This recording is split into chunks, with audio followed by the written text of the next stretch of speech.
എല്ലാ ദിവസവും ഒരേ സ്ഥലത്ത് വർക്കൗട്ട് ചെയ്ത് മടുത്തിട്ട് ഞാൻ ഇത്തവണ ഒരു ഫിറ്റ്നസ് വെക്കേഷൻ അങ്ങ് പോയി. മറക്കാനാവാത്ത 3 ദിവസങ്ങളായിരുന്നു. വളരെ സ്ട്രെസ് ഫ്രീ ആയിട്ടുള്ള ദിവസങ്ങളായിരുന്നു അവിടെ ഉണ്ടായിരുന്നത്. രാവിലെ നല്ല അടിപൊളി ബ്രേക്ക്ഫാസ്റ്റ് കഴിക്കുന്നു, പിന്നെ കുറച്ച് കഴിഞ്ഞിട്ട് വർക്കൗട്ട് ചെയ്യുന്നു, അത് കഴിഞ്ഞ് നേരെ കുളത്തിലേക്ക് ചാടുന്നു. ഇതേപോലെ തന്നെയായിരുന്നു ഉച്ചയ്ക്ക്. ഫുഡ്, വർക്കൗട്ട്, കുളം. നീന്താൻ ഒട്ടും അറിയില്ല, ഞാൻ ആഞ്ഞു പരിശ്രമിക്കുന്നുണ്ട് നീന്താനായിട്ട്. ഇതോടുകൂടി ഞാനും തീരുമാനിച്ചു, ഇനി നീന്തൽ പഠിച്ചിട്ടേ ഒരു കാര്യമുള്ളൂ. നമ്മുടെ ഈ വെക്കേഷൻ വരുന്നത് ഗ്രീനറയിലാണ്.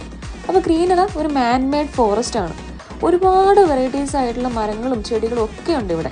അതേപോലെ 8 കുളങ്ങളും ഉണ്ട്. ശരിക്കും പറഞ്ഞാൽ എല്ലാവരും ഇതേപോലെ ഒരു വെക്കേഷൻ എടുക്കണം. നമ്മുടെ തിരക്കുകളിൽ നിന്നെല്ലാം മാറി ഒരു ചെറിയൊരു വെക്കേഷൻ, അതും സ്ട്രേഞ്ചേഴ്സ് ആയിട്ടുള്ള ആൾക്കാരുടെ കൂട്ടത്തിൽ തന്നെ വേണം. എനിക്കിവിടെ ഏറ്റവും കൂടുതൽ ഇഷ്ടപ്പെട്ട എന്താണെന്നറിയോ? ചെരുപ്പില്ലാതെ മണ്ണിൽ ചവിട്ടി നടക്കാൻ പറ്റും, അതുപോലെ മരം കയറാൻ പറ്റും, കുളത്തിൽ ചാടാൻ പറ്റും, പിന്നെ മറ്റൊന്ന് നല്ല ശുദ്ധവായു കിട്ടും. ശരിക്കും പറഞ്ഞാൽ ഇവരൊക്കെ സ്ട്രേഞ്ചേഴ്സ് ആണെന്ന് നമുക്ക് തോന്നത്തേ ഇല്ല. പെട്ടെന്ന് തന്നെ എല്ലാവരും കമ്പനിയായി ഭയങ്കര ഫണ്ണായിരുന്നു ഈ ഒരു 3 days.